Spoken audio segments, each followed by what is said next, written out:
Welcome to Beyond the Portrait. Have you ever met someone that deep inside your gut you just felt like you knew before? Well, that recently happened to me when I met past life regression therapist Michelle Brock. We met at a dinner and we instantly connected and we bonded over some similar past history. And what I loved about this conversation is I think it's going to be extremely applicable to anybody who's gone through some sort of either high demand religion or high demand group and kind of relearning how to find your intuition and trust yourself. This was such a wonderful conversation, and I'm so excited for you to get to listen to it. Without further ado, Michelle Brock. Hi, I'm so excited to see you. Thank you for coming today.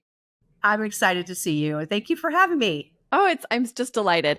So I'm going to have you introduce yourself and kind of give like a little bit of background, like where do you live? What are your pronouns? All the things. Okay. My name is Michelle Brock. I'm she, her. I live in New York City, the most exciting city in the world, in my opinion.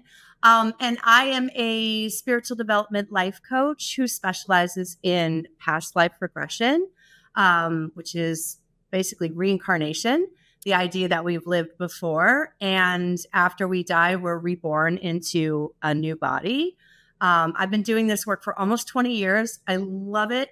I tell everyone all the time, it's absolutely impossible to have a boring day at the office when you do this kind of work.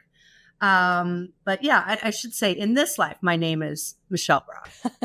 Yes, definitely. So I have been, yeah, right. So I've been super lucky to be able to have photographed you in a professional capacity and also have worked with you in a regression session. So as for the listeners, we obviously know how we met, but for the listeners, I'm going to set the stage on how we've met and feel free to pipe in. So Michelle and I have mutual friends, the Astro twins, and Ophi was hosting a dinner in New York, and it was an astrology-based dinner. And so I, of course, am always late. And so when I arrived, there was only 2 spots open, and one of the seats was next to our friend here, Michelle. And, she's a beautiful blonde. We started chatting. She's a Libra. I'm a Libra. And, it's an astrology, dinner. So you always ask, like, what are your 3, and it's like, and so that's when we found out we were Libras, and we found out that, my astrology chart is very, very similar to her partner's chart. And so, we were talking about all the things. And do you want to tell everybody what your 3 are? Oh, so my 3 are, I'm a Libra sun, Libra rising, Taurus moon. So, which makes so much sense to me. And I'm a Libra sun, Libra moon, and a Sag rising. And so we definitely, both of us have a substantial amount of Libra in our charts. Lots of Libra-ness happening. Lots of Libra. So we were talking about, astrology, and we were talking about kind of like the woo-woo things as one does. And because her partner's chart is similar to mine, she'd asked me about how some of these transits had been going this year. And so it doesn't normally come up in typical conversation, but this was one of those types of, communities. So I had talked about how I had just recently come back from an ayahuasca ceremony and that I was trying to kind of rework and heal some of my Mormon God trauma. And Michelle's jaw dropped. And what happened? I was stunned when the word Mormon came out of your mouth. I was like, wait, I felt like I was being punked for a second because, you don't often connect with people that have that in their past, in their upbringing, and it's a very specific experience, right? Because you're Mormon. You're an ex-Mormon too. Yeah, I'm an ex-Mormon too, and specifically a Utah ex-Mormon, right? Which is kind of a specific breed subcategory. Definitely. I just immediately felt such a connection with you, and in fact, on the way home, I was like almost like laughing to myself, like it was one of those kind of like moments where you meet somebody, it feels like destined or fated, almost like a soulmate kind of thing. We just clicked. Absolutely. And when I found out later that there was an opportunity to have you photograph me, I didn't hesitate even for a second. I just knew I had to do it because when we met, I felt so very seen by you. Thank you. That you're a very like open person, but there was something very specific, and I was like, this woman sees me. I can't wait to see what she captures. And you have this way of really connecting with people on a deep soul level. So I was really, really excited to work with you after we met. And like I said, I feel like I've known you for lifetimes. We probably have. And that's, Probably and have. then we've now also done past life regression. So now you know like a lot more about me. Yeah. It is a deep dive into your inner world, right? Like, Indeed. yeah. Indeed. Well, so Yeah. let's talk about, so I think, photography for me has always been a way to capture a moment in time. It's, when people talk about photography, they often will be like, these are my memories, things like that. You literally work in the business of the past. So I think let's start there. Let's talk about the past. So let's talk about your childhood and maybe some of those like core memories of like how you see the world. Okay. So I would say that the most formative thing that happened to me in my childhood was the death of my mother in 1977. I was a few months shy of turning 3, so I was still 2. She was sick with Hodgkin's lymphoma, and I think, she was sick for a while. And in fact, she died in Buffalo, New York at a cancer research center. We were living in Dover, Delaware at the time. So I think she was gone before she was gone. And my sister is younger than me. My sister was only 1 still. Mm-hmm. And so I don't have any specific memories from that time. I had no memories of her at all before I started getting into hypnosis and memory work. But, I think that it left me with this sense of instability. And we talked about like that I have a Taurus moon, like people with Taurus moons like need things to be stable, because I think that what happened was my father was going back and forth between trying to take care of 2 babies and be present for his dying wife. And, my mother was only 29 when she passed. Yeah. And I remember turning 30 and being like, what do I do now? Like, who am I? Right. Like this identity crisis, growing up not with a mother, even though my father married my stepmother really soon after, and they're still married. They've been married 46 years. They're madly in love, So I grew up being raised by my stepmother, but that loss was really, really formative for me. And then we moved across the country a bunch of times after that too. My dad was always, either unhappy in his job or it wasn't working out, and we would get a new job and we would kind of move again. So anytime I started to feel, grounded and settled and like I had friends, there would be some big kind of like upheaval. So, we moved after my mother died and my dad married my stepmother. We moved from Delaware to Salt Lake City, Utah. And even though I'd had all this trauma and loss by this point, I'm only like 3 or 4. The majority of my childhood, I was a real outdoor kid. I had this like big Rocky Mountain childhood.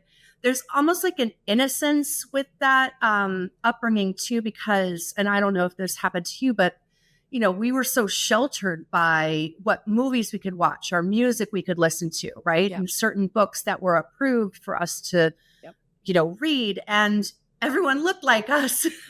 I mean, yeah.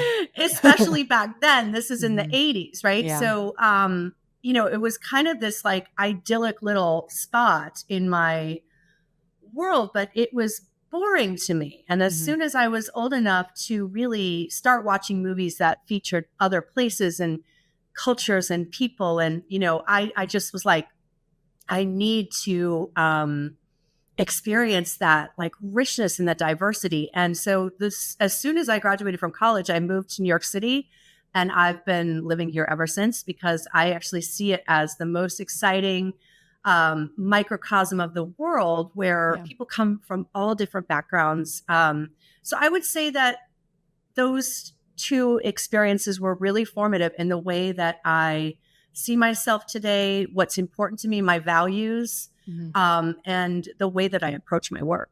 Yeah, absolutely. Yeah. And I think too, like, I don't know, it's like the hero's journey is like an interesting concept, right? Because like when you're in the middle of it and when you're going through it, sometimes you're like, I don't understand why all of this is happening. But then when you look back, it makes a lot of sense, right? So it's like, so when you're young, you're in Utah, like you're in this kind of faith tradition that limits how you see a lot of things, and you can tell that like you're a little bit, you can feel it. But also let's talk about like, how does someone who's who's an ex-Mormon come to past life regression therapy? How does that happen? A very twisting, winding road. Yeah. I mean, I want to say it kind of found me. Um, but because I had that specific upbringing and leaving the Mormon church was such an act of like defiance and rebellion, Mm-hmm. anything I did after that, like, was whatever, right? Like, once you color outside the lines and break that box, like anything goes. So, Yeah. I don't think a lot of people that grew up with me are super surprised too that I have this kind of like alternative career. In fact, I went to high school in Pennsylvania, and I went to my 20-year high school reunion. This was a few years ago. And most people knew what I did for a living from like social media, but there were a couple people that were like, that makes sense. Because I was like Yeah. that weird girl that was like staring out the window, and the teacher would be like, hello, come back. But, for me, I was in this like rich, dream world where, and, whatever. I was, Girl, I was a daydreamer too. yeah. And I was kind of this, I wasn't necessarily bullied, but people just thought I was weird. I kind of like just struck people as odd. And I spent a lot of time by myself, like reading, practicing the piano, practicing the violin. I had a lot of solitary time growing up. Yeah. And that felt okay and right to me. But like in high school, my peers thought that was really strange. So yeah, I mean, I didn't start doing past life work until my early 30s, actually. And I had, two kids. I had just gotten divorced.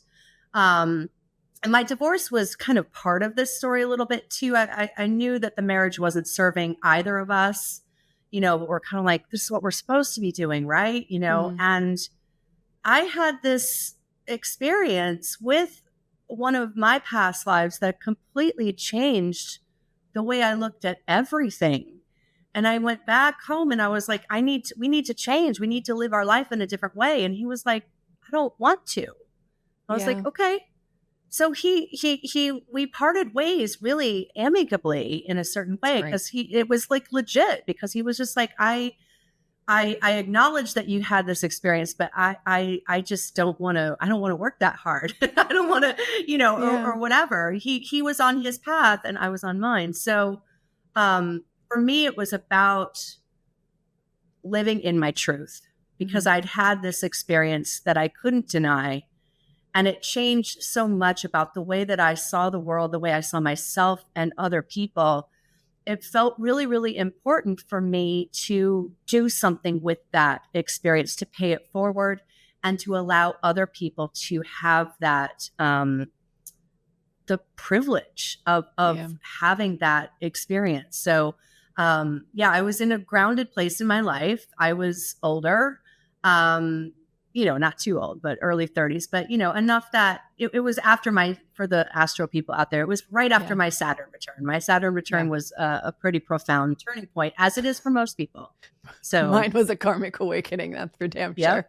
It's us. That's what it's supposed to be, Absolutely. So, yeah. I mean, I think I've been thinking a lot about this, and I think a lot of people, their soul calling, it's usually, it comes from a need to understand, right? So it's like, so for you really needed to understand the past, and that's now why it's maybe your superpower, right? It's like, because you really wanted to understand where you came from, kind of why you think the way that you think.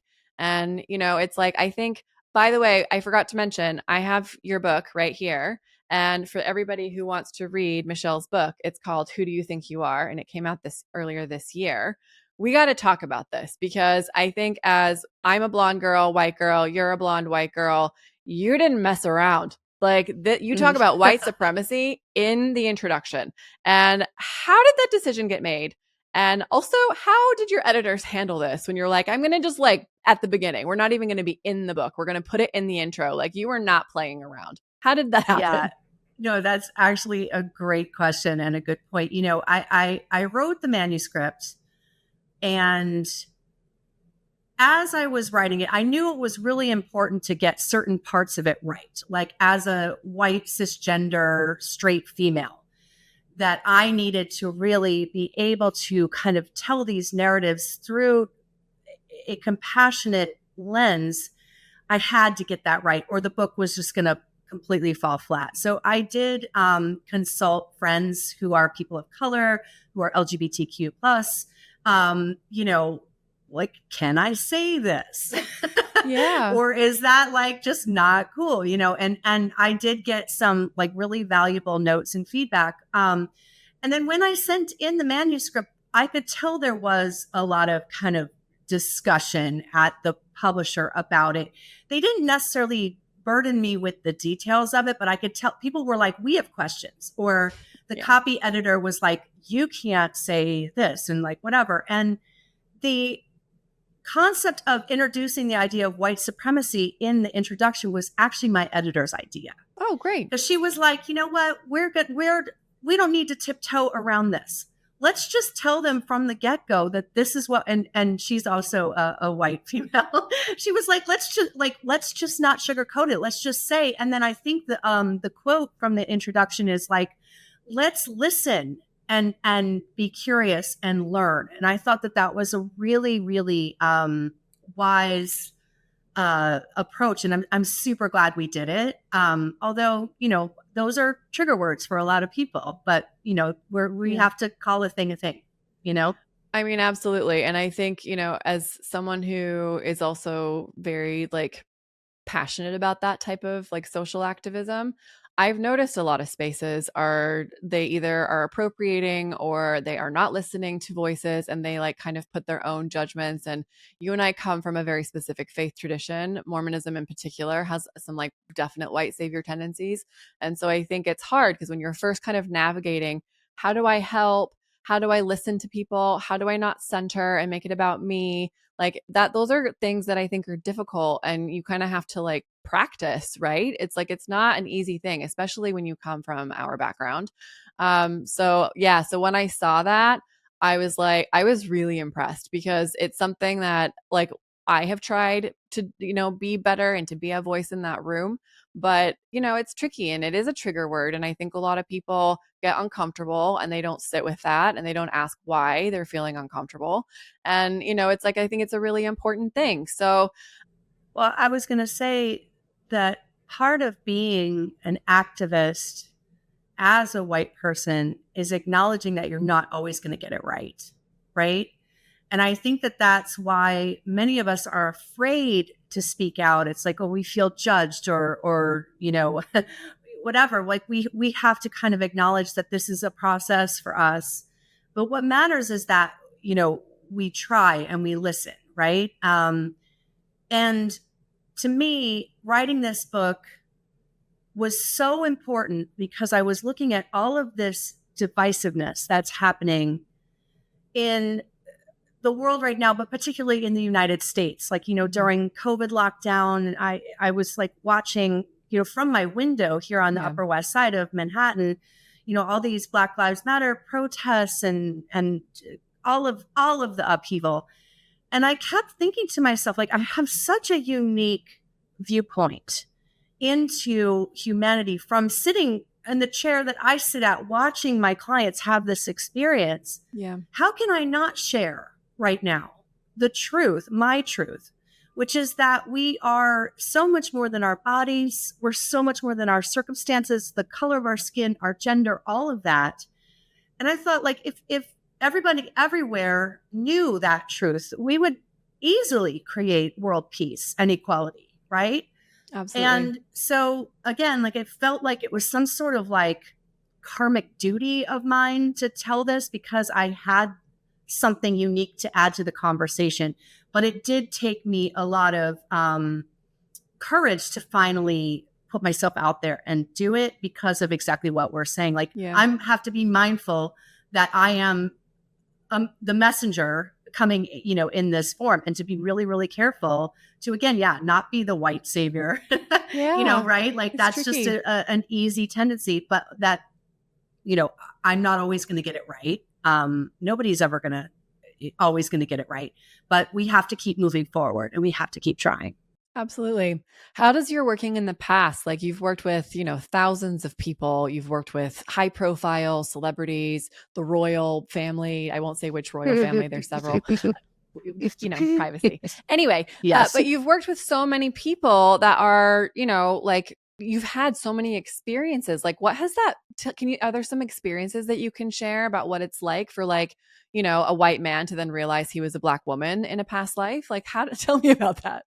Yeah, that's actually one of my favorite transformations because, you know, we get so stuck in these identities, like, right? And that's why I called my book, Who Do You Think You Are? Like, we think we're blonde. Are we though? Right? Like, yes, that's the form we chose and the genetics and the family, in this life. But watching people experience themselves in a different form, in a different body, in different circumstances. And like you said, I do work with high profile people who remembered being incredibly impoverished in a past life. And I've worked with people who are, everyday working class people who have remembered being royalty in a past life. That's incredible, right? Yeah. And so it's the idea that we come here and reincarnate on planet Earth in order to learn. And we're beings who learn by doing. So we have to experience things from different viewpoints. We're not always Black or white or rich or poor, right? Or male, female, cisgender, bi, whatever, right? And so once you experience yourself in a different form, the entire concept of your identity becomes fluid. Then you're no longer stuck or fixed on, your looks as your identity, right? That's something that a lot of us kind of fall victim to. Like, I need to look a certain way or right. Your roles, correct. And so once you kind of can poke holes in that, then you can kind of start to look and be like, well, wow, I can have more appreciation for myself. There's a kind of a self-love and a self-acceptance that comes from loosening these ties on identity, that we can kind of see our journey as much larger than just this lifetime. And that perspective, you mentioned before the hero's journey, and hindsight gives you 2020, which we know is true. Right. What I'm offering people is hindsight right now. So you can wait for 20 years and be like, oh yeah, that was my Saturn return. That was why this is happening. What I'm giving people is a chance to look back at the past, like even an ancient past, and see how that past informed their path, how we got to where we are right now. Yeah, and absolutely. So there's clarity and wisdom. What if we've grown old and wise many, many times, right? And we have. Can we use that wisdom in our lives today? So, that hindsight brings clarity. That comes from adding past lives onto that. And then you can start to be like, well, I don't like where I'm headed, so I want to change the person that I'm becoming in the future. Or I don't like, how I show up in the world. Let me change that, right? So reincarnation doesn't have to happen when you die, right? You can always be changing. Yeah. But that's kind of my spiel on the past informs the present, and we learn from history, right? We learn patterns and mistakes. We learn from our own mistakes, right? So there's a lot of wisdom to be gained from looking back and understanding that you've lived in many past lives. Yeah, I mean, I think that's really valuable insight because, I mentioned earlier about centering, right? So it's like about the ego, right? So there are shadows and light to every type of ideology, right? So it's like the ego, I think for me, it's like you do kind of have to see things sometimes yourself, right? But like the point is to also feel a part of the collective too. And so how has been working with the past? It's like you're getting compassion, you're feeling empathy because it's sometimes very difficult to have compassion unless you've felt those feelings, right? So it's like, so when you're looking at those past lives, we did a session and two of the past lives that came up, one of them, I was like a man who was a gladiator who like was like a, kind of like a grunt, and I just felt very like disillusioned and just kind of just, I'm like, just, it didn't feel like, I felt like not important. And I felt just like there was no joy, there was no hope, it's like, and then one of my other like past lives, we actually like got to see like the kind of the beginning part of my teenage life and some of the themes that are currently still happening in my life now. But then we also kind of got to see my death scene. And it was, I've been thinking a lot about it. And it was, you know, it's interesting because, and I haven't talked about this on the podcast yet, but I almost died in a fire 2 months ago, right? And I didn't.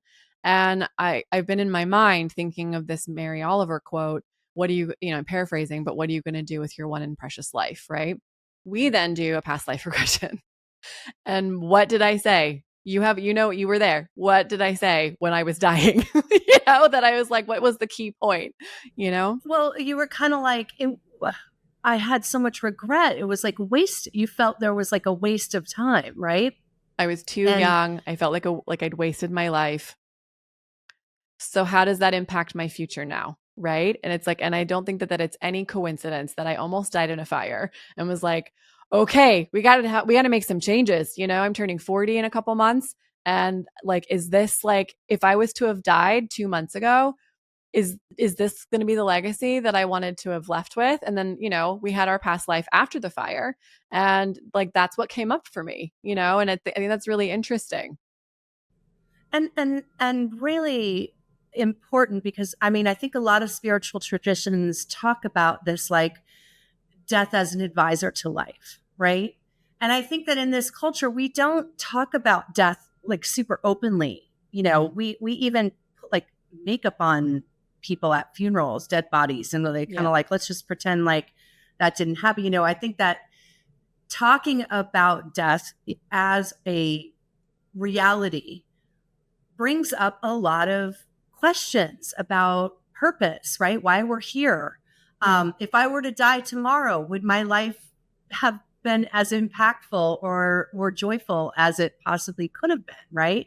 Mm-hmm. You don't want to drive yourself crazy sitting there like every morning being like, I might die tomorrow.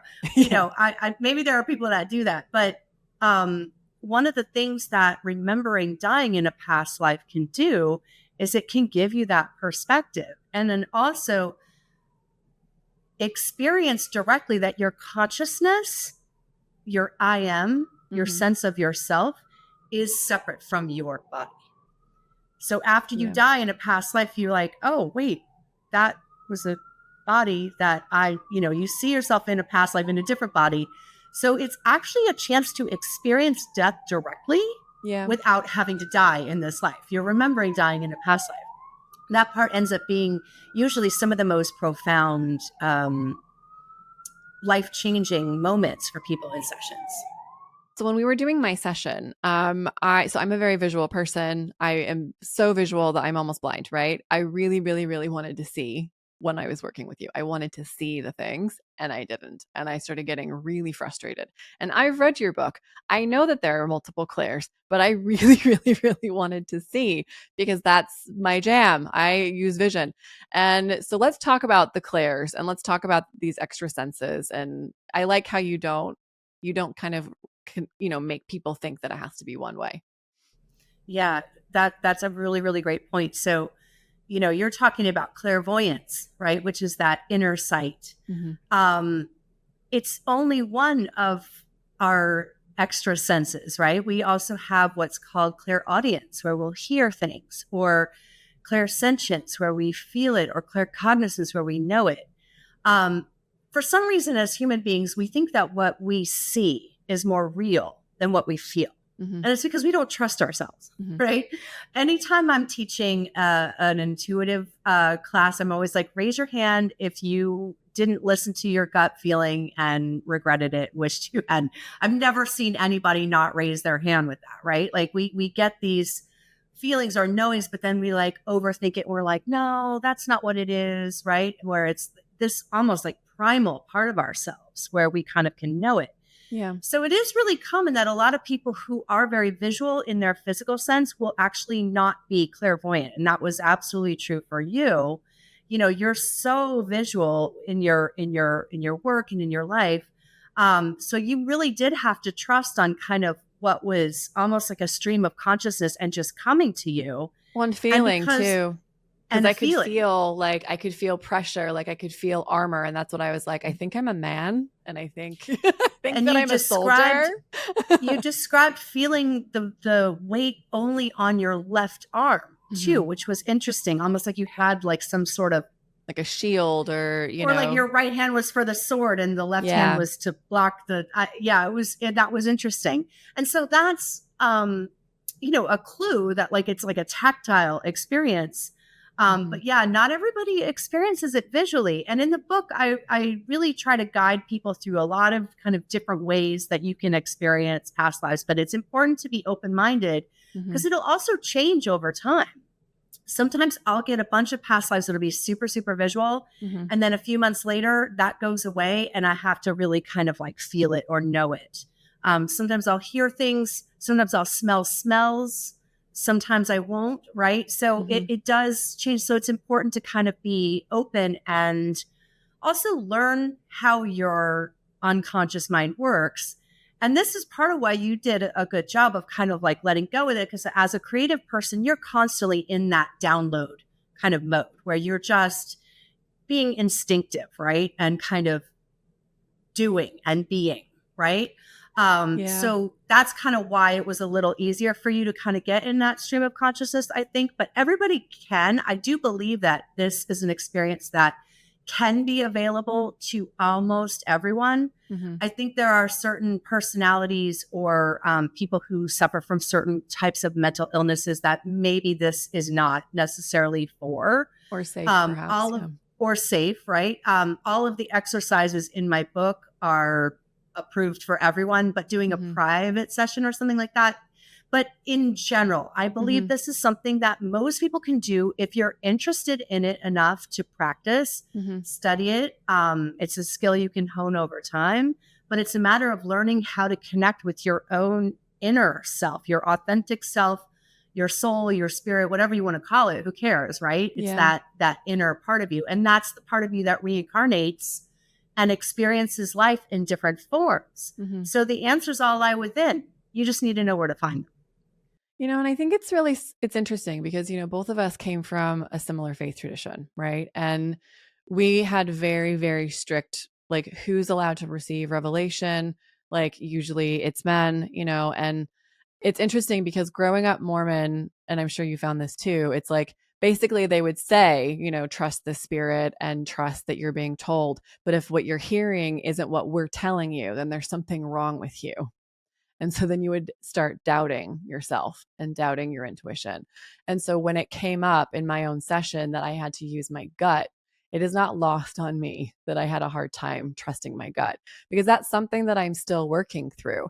So, you left the church when you were, first year out of college, or no, it was you went to BYU, same as me. I went to BYU for 1 year. Yeah. Yeah. And then that's when you left the church, essentially, right? It's like, and then, it's like, but so you've had a little bit more experience than me. Like I only left the church when I was 31. So, it's like learning kind of like how to build that intuition, how to have spirituality again has been really tough because I think for me, it's been very like, I don't know where to start. People thought this was witchcraft. Like, it's like, it's very like, don't trust your, and you've had childhood experiences. And then also you left the church relatively young, like 18 to baby. How would you advise someone who, for one, has never dealt with this type of spirituality before, and two, possibly has gone through a faith transition? What advice would you give that person? That's a really, really interesting and great question because for me, it was always about following my own truth and my own intuition. There were certain things that just kind of never sat well with me. And going back to Utah, to BYU for that first year of college, I was like there to learn and grow. And it was just all of these rules. And but yet my spirituality has never changed. Some of the most profound spiritual experiences I've had in my life have been in nature or traveling or with people I love, right? That it's a deeply personal experience. And like you were saying, growing up, we were like, well, you're not allowed to, you're not somebody who can have those experiences. And I'm not a anti-religion person because I do believe that it's possible for some people to discover a spiritual path that's meaningful to them in the context of religion or their religious tradition. Because especially for some of these too, and you and I, another thing we share in common is that we're both Mormon by heritage. We're like it's Mormon in our epigenetics, yeah. in since 1830 in Utah. Yeah. And so it's possible, two things can be true at the same time. It's possible to not necessarily subscribe to some of the doctrine of the church, but still be proud of that heritage, right? Or it's possible to believe in God, but not be religious, or right? Yeah. Like, so to me, you don't necessarily have to get rid of all of your previously held beliefs in order to add new ones on. Absolutely. That's kind of what I want people to kind of think about. And for me, religion, the way that I was raised in it was about rules. It was about shame.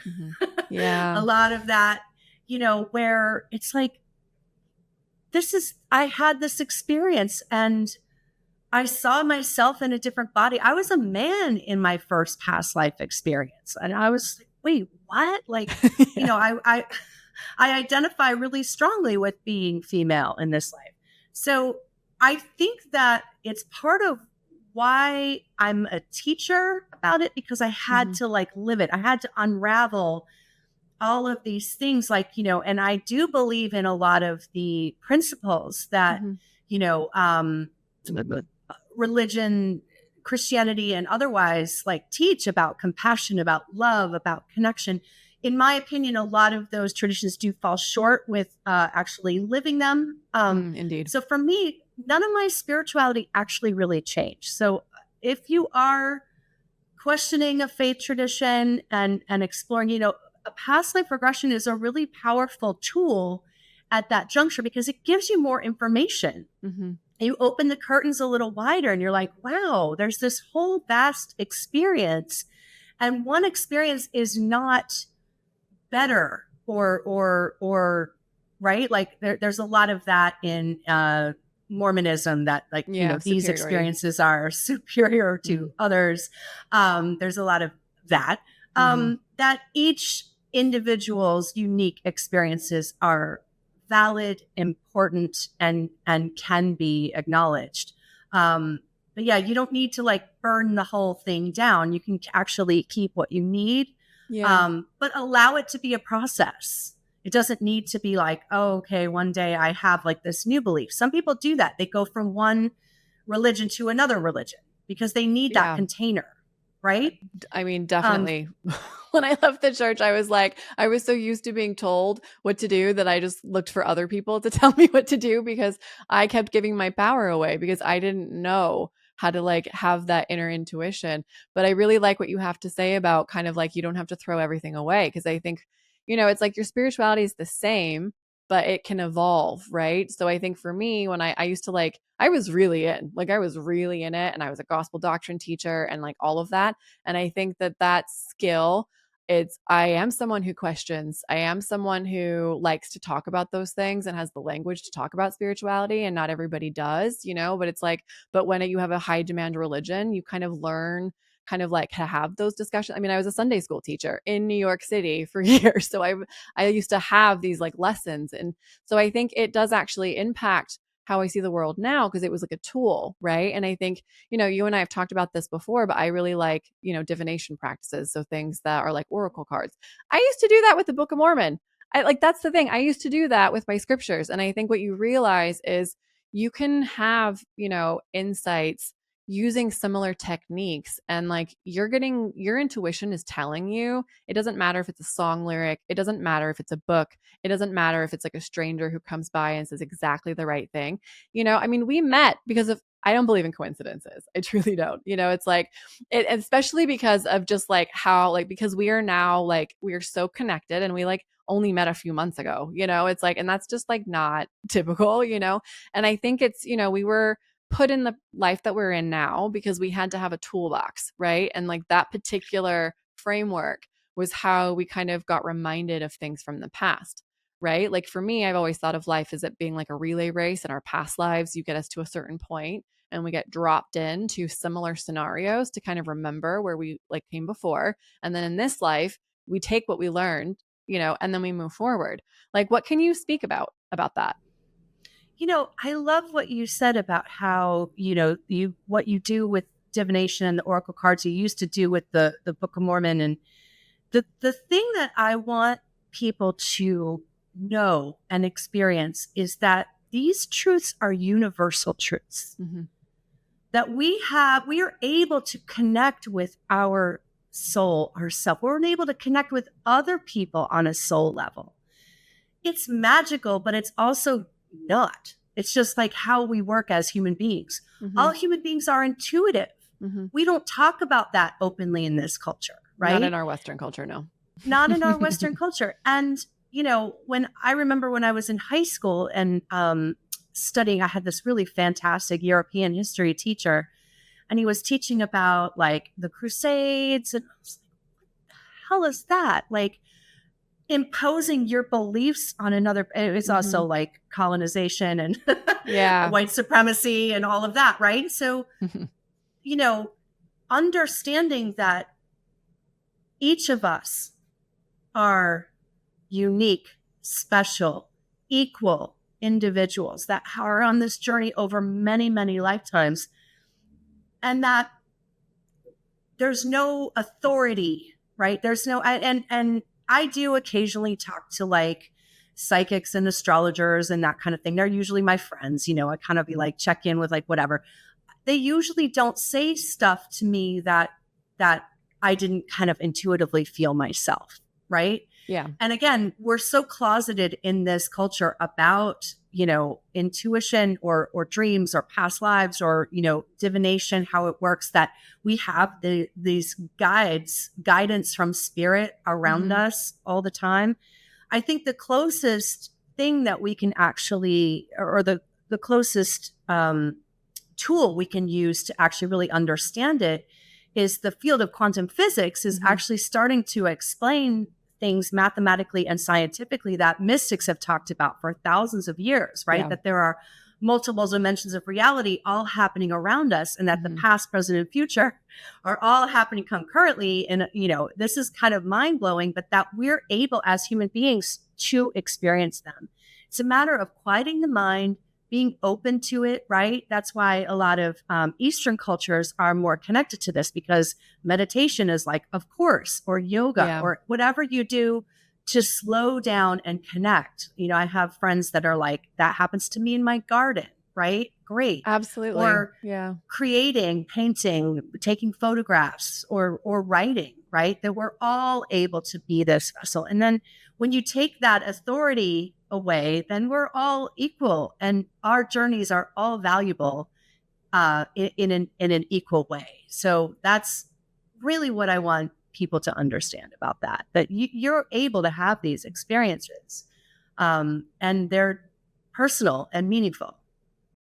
I think too, what I really love, it's, I eventually got here, but that you work with people, that you teach people how to like do it for themselves, right? That you like, it's always about within, any of the healers that I work with, it's all about empowering myself, right? Like, I don't need a guru. I don't need someone to tell me to not be able to think for myself. Right. And I think like, it's interesting because you mentioned, like offline when we were having dinner the other night, that your book sells really well in India. And I think that that's really interesting because, reincarnation, it's just part of their culture. It's part of like, they've known about this for a really long time. So it's not like a stretch, I think for Americans, especially if you've been raised Christian, you're like, I don't know about this, it's like, but it's, I think I can compare it to when I was in high school and I had a really amazing history teacher. And I learned about that there are multiple genders in other cultures. And so it was not a surprise to me to learn about two spirit because I already knew about it from when I was in high school. It's like it's only kind of Western kind of, well, like you said, white supremacy, where it was like, and patriarchy, it's like it's that binary, right? And it's like, and I think that it helps to kind of give compassion to, like, we all have a story to tell, and to be curious. And like what I also really liked about your book, which I think it's really have to talk about this, a lot of people in spirituality hijack other people's cultures. And when you're dealing with past life regression, you are going to find that you were in these past, these other cultures, right? You can't then claim that now, right? Like you can't like just all of a sudden be like, I was indigenous and a medicine woman, and now I can have claim to that in this And please life. refer to me as such, right? Right. Yeah. So let's talk about that because Yeah. it's a big Yeah. problem, And so like when you talked about it, I was like, yes. So. Yeah. And then, you brought this up that right now more people are connecting with my book in India because the reincarnation thing isn't a stretch for them. But in the US and Canada, I read this poll not very long ago. I think the poll's about 10 years old too, so it might have even changed since then. Almost 40% of Americans and Canadians believe in some sort of rebirth. And of that 40%, something like 65% are under the age of 30. Mm-hmm. So this is a really common belief. Only there's a lot of kind of toxicity in the New Age and spiritual community. And so it was really, really important to me to not write another book that's like, I'm the authority that's going to tell you, I'm going to be the white savior who tells you how to know who you were in a past life, or try to make it look like I have,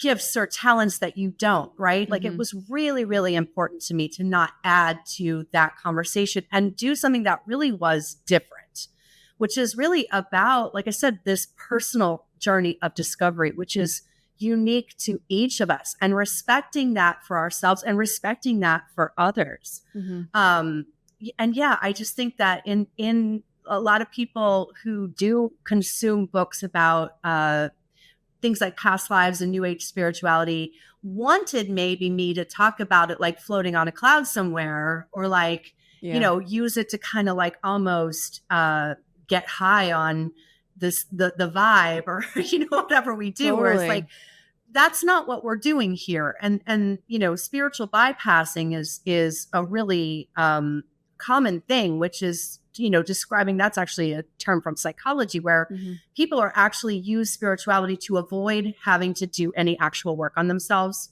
They're like, oh, but I'm a shaman and I meditate. And it's like, well, but you're a crappy human being. And do you know what a I lot mean? of them are pretty messed up. Who makes that choice? So, right. Yeah. So, I think that that's part of kind of what's happening with my book. A lot of people are picking it up and going, wait, what is this? Like, because it's not something that they expected, but it was super important to me to keep it real with how it works. And you don't get to escape, doing work on yourself.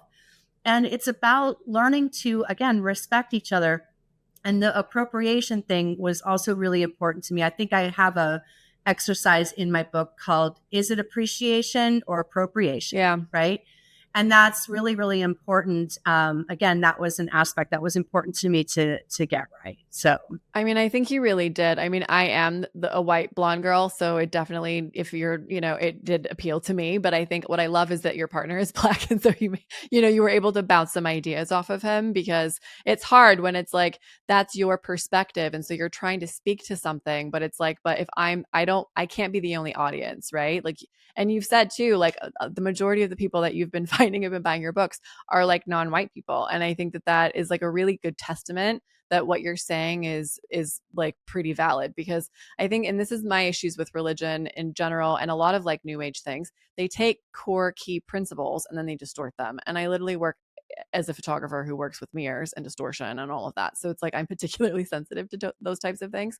And it's interesting because yeah, a lot of people maybe don't necessarily believe in reincarnation yet, but how many times have you heard, oh, it wasn't in the cards?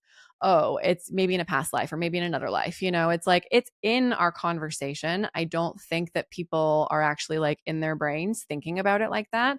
But as a Mormon, I definitely was like, oh, it's not in the cards for me. Where would I have learned that? I wasn't Right. even messing with tarot or oracle cards in It's those from your days. gypsy past life, Girl, right? I'm sure. It's like, and I Yes. also was doing yoga poses when, I was 9 in Utah and yoga was like not a thing. And I was like doing all kinds. So I like absolutely, at some point, but I don't know, it's an interesting thing to think about. And I think that exactly what you said is right. Like a lot of us live in these echo chambers, Mm-hmm. right? Where we surround ourselves with people who look like us and, come from the same background, where there's so much we can learn about humanity and ourselves by connecting with others, that have different backgrounds. It's part of what I love, like I said, the most about living in New York City. But, Yeah. being able to be teachable and listen and learn from each other, I think is a really, really important part of doing this work. I mean, absolutely. I mean, I think what I really like about kind of your perspective too is it's when you're doing these things, for one, is it true? Did it happen? Doesn't matter. And I think also, like, is it the details? Like, I think people get like really stuck in the details. And I think what's really like pretty impressive about what you do is you're using these things and you're like, it doesn't matter as long as you're learning from it. It's like, and I think that like I am someone who's an overthinker, so I'm always like using logic with things. And so it's like, and even my therapist has said this because I have been diagnosed with CPTSD, but I clearly have ADHD tendencies. And she's like, it doesn't matter, and I'm like, but I want to know. And she's like, does it matter? No, we're going to just like treat the symptoms because it doesn't matter. You have the symptoms. Who cares? It's like, we know you have one of them. You might have both of them. Who cares? And I think that like for past life stuff, it's like the visions that I mean, I didn't see, but like I had the sentience and I had the knowing. They have been really, really useful. And I've already started unlocking, other memories. Like I thought that my first memory was when I was 5. I remembered one from when I was 2. And it's like also something that like I'm working on right now. So like, how do you use these things to help inform someone's future? I mean, I think past, present, and future is like super important. You work in the past. How do you work with that in the present? And how do you deal with that for informing the future? Amazing question. I want to really quickly, 2 things that you said are really important because I think that truth is a very personal concept. What's true for you might not be true for another person, right? And also, being open to it being a process. And so how we use this to create the future is the future's not determined, right? We're constantly creating the future with our own choices. Mm-hmm. And that's really the core message of the book is that like know better, do better, right? Yeah. So you learn who you were before in a past life. That also gives you access to certain universal truths about what it means to be human, right? That we all have the same needs, wants, desires, struggles, right? And once you're able to kind of have that perspective, you can actually decide who you want to become.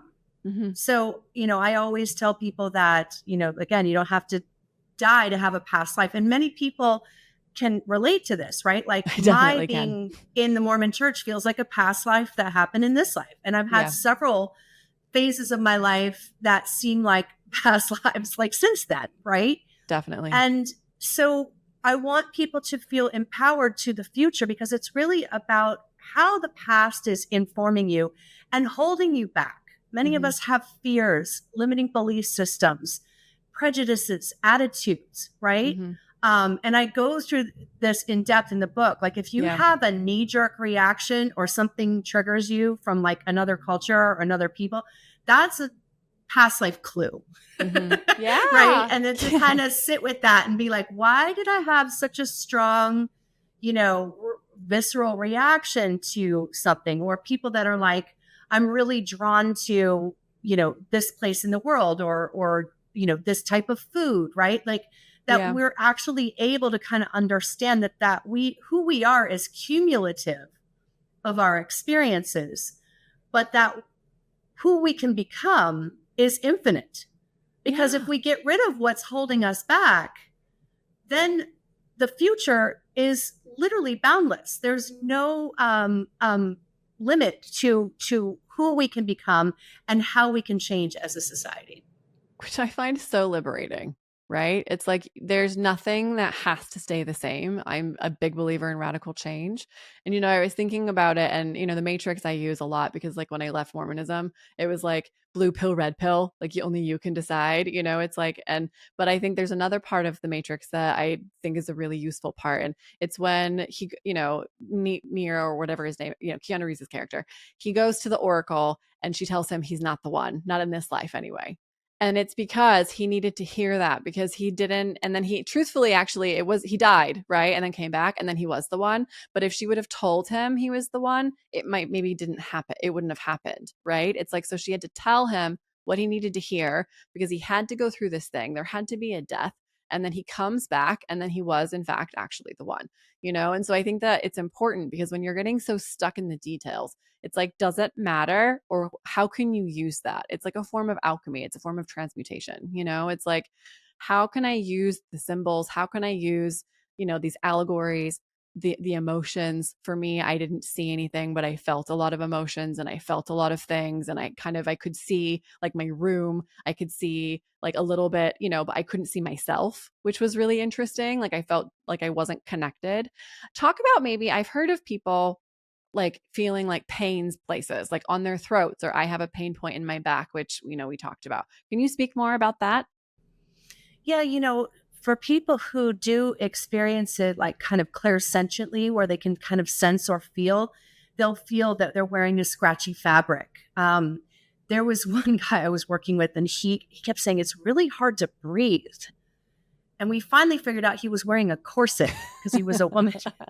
Yeah, and I was like, you can unleash your corset. And he was like, I was like, yeah.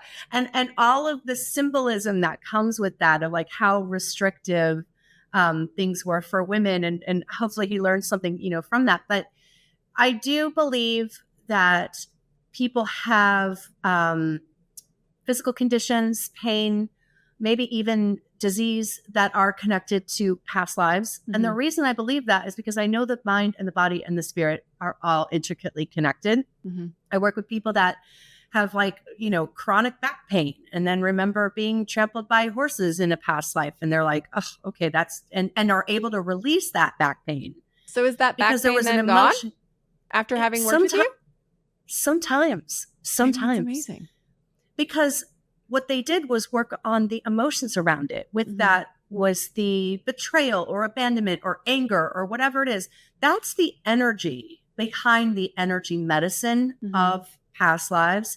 It's not the past life itself that impacts you today. It's the way that past life made you feel. Mm-hmm. It's the emotional content. And that's the energy we bring with us from past lives, right? So if you were angry in a past life, you might bring a residue of that into this life, and then you'll attract situations to you that will reflect that anger and get you to heal it and release it and let it go. And sometimes that can manifest in the form of physical symptoms. I mean, to me, I've been doing this almost 20 years. It's still just as incredible when I see something like that happen, somebody heal a physical condition or even a psychological or mental condition they had for a really, really long time. Just like that, just by remembering that there was a past life connected to it and knowing that story, they're able to release it and ultimately heal from it. I mean, it's amazing, and I think too, science is starting to like actually kind of replicate this. Like there's a lot more information about epigenetics. There's a lot about somatic, it's like, so it could be a past life. You could also be thinking of like, it's actually in your blood. It's in your DNA. So it's like, which is also still holding you back, because if it's in your blood, it's in your cells, then you still have to try to heal it. So I think like that's where it's like, it's interesting because we only know so much, and it's like, but it doesn't really matter, right? It's like, how do you use the things to improve on your life? And your actual life, you're a single mom, you have these two amazing kids. And what I love is like, you had, a very limited worldview when you were growing up. Your kids, you fix that for them. Like they're like traveling the world, and they're very like, they are like, they're students of the world. Talk about some of those. You told me some really adorable stories of when your daughter was young.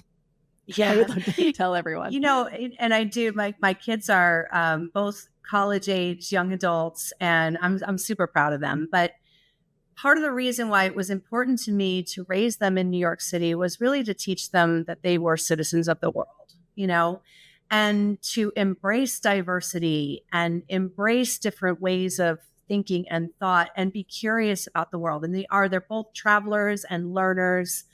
But when they were young, I started doing this work when they were both still in diapers. So they grew up with, like, my mom has this weird job that she does, like past lives. How did that go at school teacher day?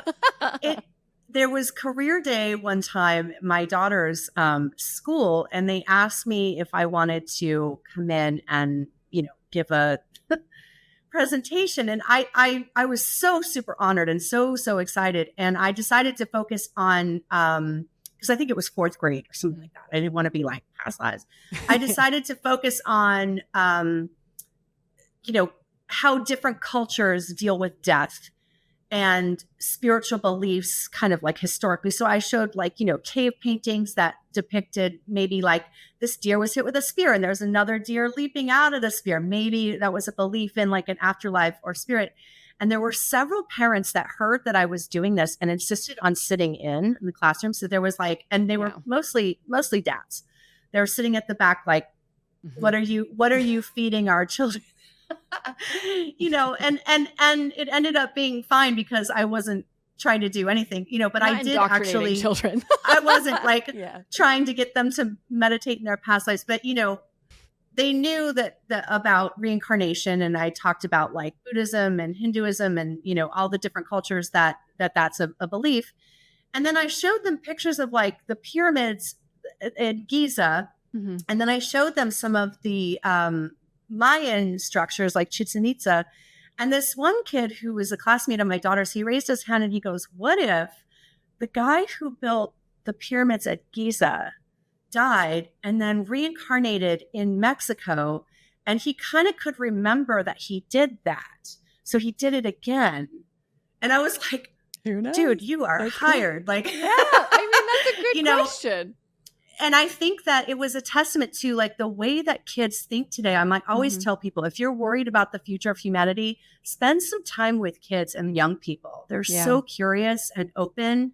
If you give them that freedom to kind of explore themselves, and that was really, really important to me to do with my kids.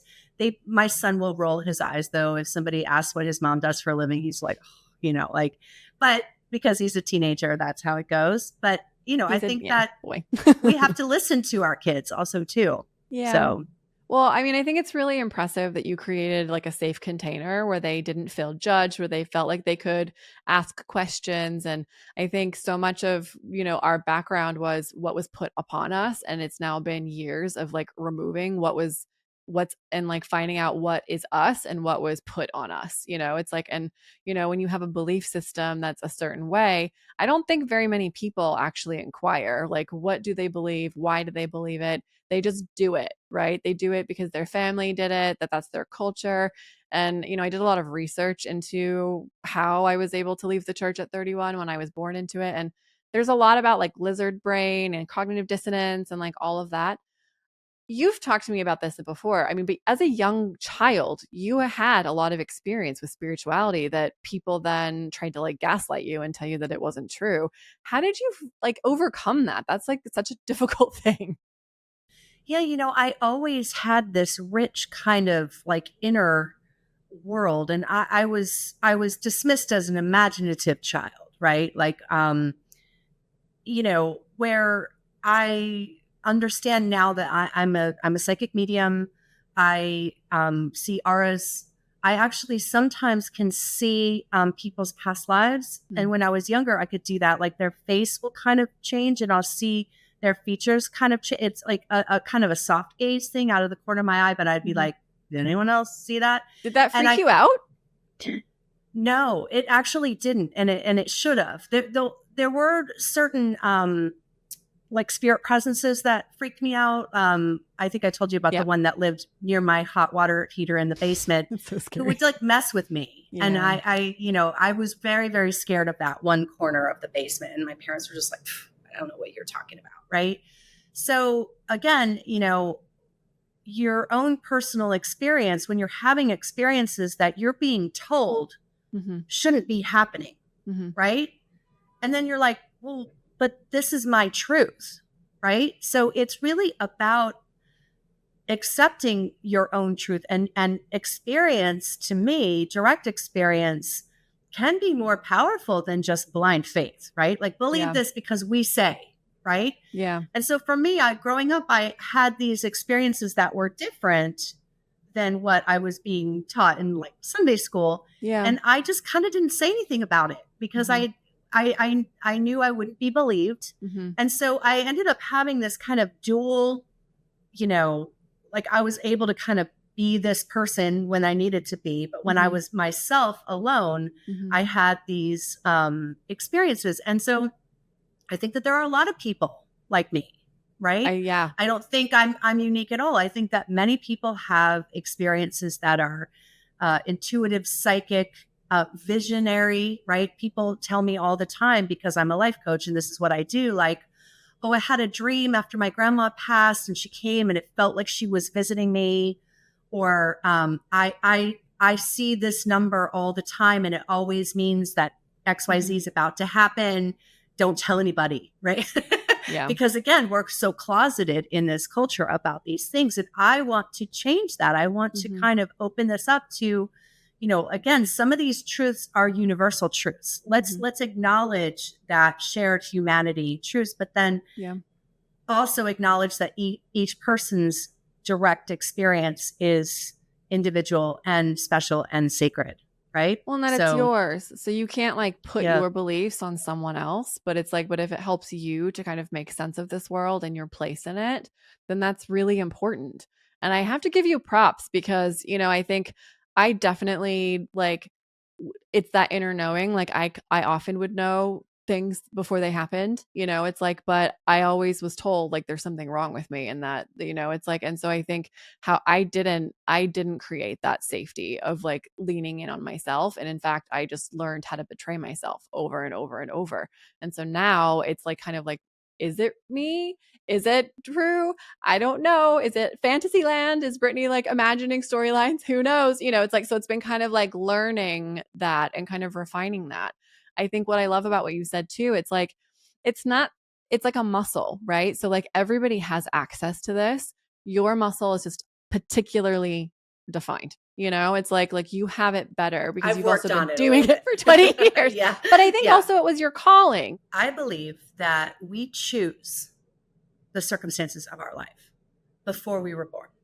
Now, certain things, are forks in the road, right? Like that, like at age 30 something, you could have stayed Mormon or you could have left, right? Like the future is not determined, but you chose those parents. I chose my parents. We chose this form, and that it often is connected to purpose. And so there's something powerful about somebody who left the Mormon church as a adult who knew exactly what the right? Like rather than somebody who is younger who did it, right?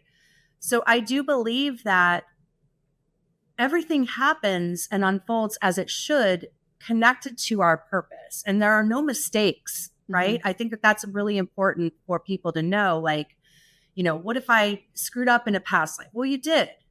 We screw up in this life, right? Learn. So it's about having compassion for ourselves. And there is no one path. There's no one. Past life regression is a specific tool that helps you have more insight about your larger journey over many lifetimes. But it's not superior to any other tool. Like it might speak to some and not to others, right? But it's about having different tools and ways of having these experiences. Like we were saying, some people, that church is their thing, right? Some people want to go do psychedelics or meditate or passive regression. It's about using the tools that you feel personally drawn to without feeling like, oh, these are the rules and this is what you should do. I'm not telling everyone out there you should all do a passive regression, although you probably should. If you feel the call. If you feel the call. Yeah. No, Yeah. I love that. One of my very favorite chapters in your book, it was You Are Not Your Story, and it was your experience with the Cherokee medicine woman. I need you to tell that story. It's so good. Yeah. It was that ends up being a lot of people's favorite It's story very from it, relatable. because I mean, she was just so awesome. I had gone to Taos, New Mexico, and you mentioned like how you use oracle cards, and I sometimes do that with like a map. So I was like, where should I go? And I pointed to Taos, New Mexico. I'm like, I guess I'm going to Taos. Like I wanted to kind of go away by myself. And, you know, when I got there, I learned of this local medicine woman. They're like, oh, she's the best. She does extractions. Like she uses crystals to kind of like take off negative energy. I'm like, I'm filled with negative energy that needs to be removed, you know? And so I ended up booking a session with her, and she shows up and she was literally just gruff and rude, you know? And I expected her to be like hugs and smiles, and she's spiritual and she's going to just take me into her arms and like love and light. Yeah. And she was like, why are you here? And so I go into this whole like, well, it just got a divorce. And she was just like, shh, like waved her hand in my face and was like, that is a really boring story. And I was like, what? I'm paying this woman to come here and she was like, do you think you're the only one who has a story? And I was kind of like, oh, white lady called out on my like being self-centered kind of thing. It happens. You know, it happens. It was important. And, you know, I ended up doing this session with her that night. She was like, if you keep telling that story, it's going to keep following you around. Mm-hmm. So she was there to remove my negative energy, but my negative energy was being formed by me, right? And over time, I actually spent like the rest of that week with her, actually. Amazing. And I learned a ton from her. And over time, I learned that she was actually really kind. And, you know, she just wasn't what I expected her to be, right? And so we do this. We kind of like make snap judgments about people based on what we think they should be rather than who they are. But yeah, that's a great, I think that's chapter 8. But there's more details in the story. I won't spoil them all, but that's actually, it's just one of those moments where I was like, this is not how it went in my head. No, you know? You thought it was going to be like a kumbaya moment, and it was, she like called you out on your shit. But, you know, I think I particularly resonate to that. And because I think, you know, I'm very fascinated about the why people do what they do. And I think for my own life, I'm trying to always figure it out. Like I'm a very like brainy kind of strategic kind of person. And my therapist once was like, the thing about the past is you want to glance at the past, kind of figure it out, but like don't linger, you know, it's like keep it moving basically, you know, it's like, and I think it's important because you can get lost and it can become, you know, an addiction too, I would imagine. You know, it's like, who was I in all of these lifetimes? And I think a lot of people are like, I was Cleopatra. And you're like, no, you weren't. Right. No, you weren't. Yeah. The majority of the people are not all famous, right? You know, it's like, but that happens because I think it's like a form of escape, right? You know, so. Or is a certain kind of form of like spiritual narcissism, right? Mm-hmm. Like I need to know who I was, right? And I think that most of us have that like tendency, you know, we want to understand the self, right? Yeah. Like, and I think a lot of spiritual traditions kind of start with that, right? Like self-inquiry, like who am I? Yeah. Who is the I that's asking the question, right? And kind of going from that. So I wanted to kind of do a modern take on those kind of ancient, even yogic traditions with my book. Each of the chapters starts with something you are not, right? So you are not your name. You are not your gender. You are not your race or ethnicity. So I'm picking away at all of these false identities that people have. That's actually based on an ancient yogic tradition called neti neti, which is a meditation that is about like finding the no self, getting your ego kind of like out of it. Yeah. Which I think feels inaccessible to a lot of people. I kind of wanted to make that modern and give it context in specifically past lives. But, you know, it's important to remember that you're not supposed to have no ego Ego is what makes us a person. We're not trying to get rid of the self, the no self, right? Well, We're both trying things to are important, right? The self and the collective. It's like what we were talking about at the beginning. It's like that concept of the and. It's not an either or. And we're Libras, so we're like a little bit too like, we'll do it for you. We don't have such a good sense of self. We're like, whatever you want. It's like, if you don't mind, I'm a mirror. how about we do this? But actually it's fine if you don't want to. It's like, I mean, that's we have two main placements that are Libras each. That's totally, big time. Yeah, no, I think, again, I think that there are a lot of negative stereotypes in the field of New Age spirituality that aren't serving us individually, aren't serving people's individual healing journeys, and aren't serving in moving the narrative forward collectively about who we need to become and how we need to like unite and find more empathy, more compassion, more love, right? Understanding. That's the evolution that we're here to do, right? Like people ask me all the time, like, why do we reincarnate? Not to oversimplify it, like to learn and experience love, to learn lessons about love, right? How to love ourselves more, how to love others more, how to love humanity more, and to discover different ways to connect with people, including people that don't look like us or we don't understand or have different backgrounds. That's the work that we're doing right here in human form. And as much as progress as we've made, we still have a long, long way to go. Yeah. No, I mean, it's the evolution of the soul, right? So I want to ask you, so you're a part of my project Siren Song, and I'm so excited that you're going to be a part of this. I want to ask you what you'd be comfortable sharing. Like, what is your hope for your legacy in this lifetime? What is your Siren Song? My hope for my legacy, what's coming to me is like, just like reincarnate now, Don't wait. No that regrets. You're never stuck. You're never fixed, right? And I think a lot of us kind of feel like we've made mistakes in the past, so therefore we're this type of person, right?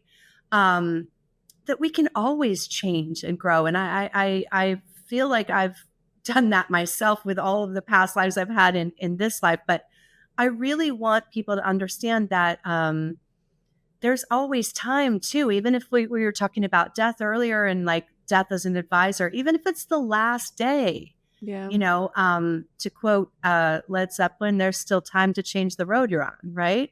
Never too late. That would never too late. So no regrets. No regrets. I want to ask you two more questions because I want to be conscious of your time. What advice would you give your younger self? That could be a teenager, a child, or even 10 years ago. Ooh, okay. So all three versions of myself need the same message, which is like, keep going, don't doubt yourself. Because I think that my path through life has been so irregular. And again, like I said, we moved around so much, like so ungrounded. Like this is going somewhere. So I promise it'll all make sense someday.